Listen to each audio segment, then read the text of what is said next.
Hallo, ek's ET. Welkom by my kanaal waar ons als saam doen. In this video, I start teaching you how to use conjunctions in conditional sentences in Afrikaans.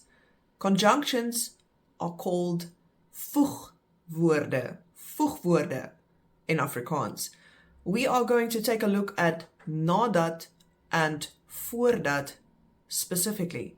NADAT means after, and voordat means before, specifically when they are used as conjunctions. Conjunctions are governed by specific rules in Afrikaans. They are divided into different groups of conjunctions that adhere to different rules when you form conditional sentences where one part depends upon the other part being done or happening. So if you look in the speech bubble, you'll see there are quite a few words. All of these words, when used as conjunctions, adhere to the same rule, which I will explain to you as clearly as possible in a moment. You'll see that all of the words that contain dat, when they are conjunctions, some of these words are just conjunctions. Some of these words serve more than one purpose. They are conjunctions. Some can also be prepositions, etc. But when serving the purpose of a conjunction, all of the dat words like nadat, voordat, sodat, omdat, and just dat itself adhere to this rule. And the same goes for all the question words in the speech bubble and the other words that are also there. I will make so many more conditional sentence videos where I take you through the meaning and the use of each of these words as conjunctions. But for now, we are going to look only at voordat and nadat. There is one specific rule that governs this group of conjunctions. So all of the conjunctions in that previous speech bubble adhere to this rule. I give you stompy at the bottom so that you can just visualize what I'm talking about. So in the examples above, you'll see in the first sentence where you have part 1 at the beginning of the sentence, then the conjunction, and then part 2. In part 1, the rule states that the order of the verbs in part 1 remains that of stompy. So whether part 1 is in the beginning of the sentence, like in the first example, or whether part 1 moves to after the comma, like in the second example, the word order, the verb order, specifically the verb order, remains verb 1 and then later verb 2. So they will always be that way, whether part 1 is in the beginning or at the back of the sentence. But part 2, the verb order changes. So where you will have V1 and then stuff in between and then V2, in part 2, those verbs move to the back of the sentence. You will find V1 if there's only one verb, as in present tense.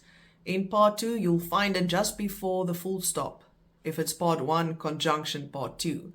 You'll find that verb in part 2 at the end before the full stop. If it is the conjunction in the beginning of the sentence followed by part 2, you'll find the verb just before the comma, and then part 1 after the comma. If you have a verb 1 and a verb 2, you'll find them both at the back of the sentence before the full stop, if it is part 1 conjunction part 2, or you'll find them both, V1 and 2, just before the comma, if part 2 is before the comma. And there are other little changes that take place. Let's just correct myself there. There are other changes that take place, but those are word specific. So sometimes something changes for voordat that doesn't change for nadat, that doesn't change for some of the other ones. But this one is the same for all of those conjunctions. They will all stay the same in part 1. Verb order will remain the same. And all of them will have a changed verb order in part 2, wherever part 2 is, whether it's at the back or in the beginning of the sentence. So that is something you absolutely have to learn. And then the other thing that I have noticed is that in some of these cases, you'll find if part 1 is in the beginning of the sentence, you'll find the normal subject verb 1 word order. But if part 1 moves to after the comma, you'll find that it's verb 1 then subject. So I don't think it's necessarily the case with all of these words. But that's something I just noticed, especially in the sentence example. So part 1, if that's in the beginning, it's subject verb 1.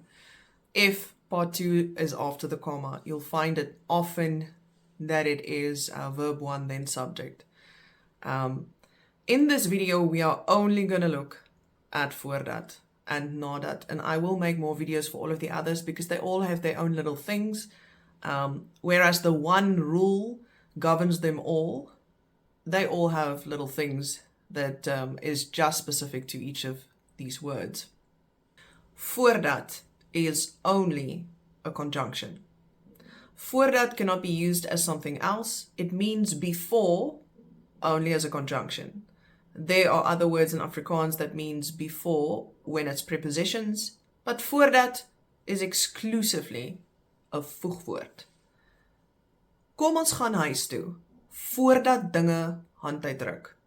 The word handuitdruk is a good one to learn. It means getting out of hand. Handuitdruk. Ek draf vir 'n uur voordat ek werk toe gaan. And then you'll see there after the conjunction in part 2, you'll find the verb at the end of the sentence before the full stop. Ons moet die feite nagaan voordat ons die verslag publiseer. Bel my voordat jy huis toe gaan. Still with voordat, but now voordat and part 2 is at the beginning of the sentence. Voordat ek na die volgende fase oorgaan. And there's the verb just before the comma. Wil ek. Now you see just after the comma, the V1 is now before the subject. Wil is V1, ek is the subject. Wil ek seker maak dat julle hierdie deel verstaan. Voordat hy by die deur kon uitkom, het sy dit vinnig toegemaak. Voordat ons 'n besluit neem, wil iemand nog iets sê? Voordat ek gaan slaap, lees ek altyd 'n boek. Nadat is also exclusively a conjunction, and in that capacity it means after. Ek sal gaan slaap nadat ek my tande geborsel het. Now, here's nadat's little thing that you don't get with voordat. Nadat, same rule applies. Part 1, same normal stompy word order. Part 2, the verbs move to the back of the sentence. But with nadat, you get another thing where they change around, as in V1 will be before V2 will be before V1. So you'll see with voordat, yes, part 2's position changes, as in the verbs are always at the back of the sentence. But in the case of nadat, you'll find the verbs at the back of the sentence, and they will have changed position where V1 will be before V2. So that's just a little thing that's different. If there's only a V1, if there's only a present tense one verb, you'll find it at the back of the sentence, and that'll be it. Okay. Die groep het besluit om te vertrek nadat hulle klaar geëet het. And again, there you've got geëet het.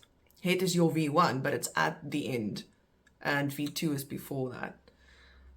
Ons het gesels nadat ons klaar geoefen het. Ek sal huis toe gaan nadat ek klaar gewerk het. When nadat is in the beginning of the sentence, same rule applies. Part 2, you'll always find the verbs just before the comma. But with nadat specifically, those verbs will, like in the previous example, in the previous clip, those verbs will change position, where you will find verb 2 before verb 1. That is not the case with voordat. With voordat, it'll be verb 1 then verb 2 right in front of the comma or at the back of the sentence. But with NADAT, you'll find them verb 2, verb 1, either at the back of the sentence, if the conjunction is in the middle, or you'll find them just before the comma if the conjunction is at the beginning of the sentence, like in these examples. Nadat sy geswem het. There, geswem is your verb 2, but it's before het, which is your verb 1. Het sy haarself afgedroog. And there you see het, which is your verb 1, is before the subject. So in this case, it's also where the verb will now be before the subject. Nadat ek vir hom 'n boodskap gelos het, het hy my dadelik gebel. Nadat ons al die werk gedoen het, kan ons ontspan. Nadat die film verby was, het hulle koffie gaan drink. That was the first conditional sentence / conjunction video. I will definitely make many more. I think that even though all of these conjunctions that I showed you in the speech bubble are of the same group and follow the same one rule, because they all have little niggles, I have to take it apart and only have 1 or 2 of them per video. I think that will help you grasp the concept much better rather than have all of them in one video. I think that's too much. And because the nuances are pretty small between them, it's just better to take them little by little. Please let me know in the comment section if you still have questions about voordat and nadat, or if you have any suggestions, or if there are any specific conditional sentences / conjunctions that you want me to make videos about, or that you struggle with. I appreciate your input. It helps me a lot. Okay, so you guys must have an awesome day or an awesome night, wherever you are. I'll see you in the next video.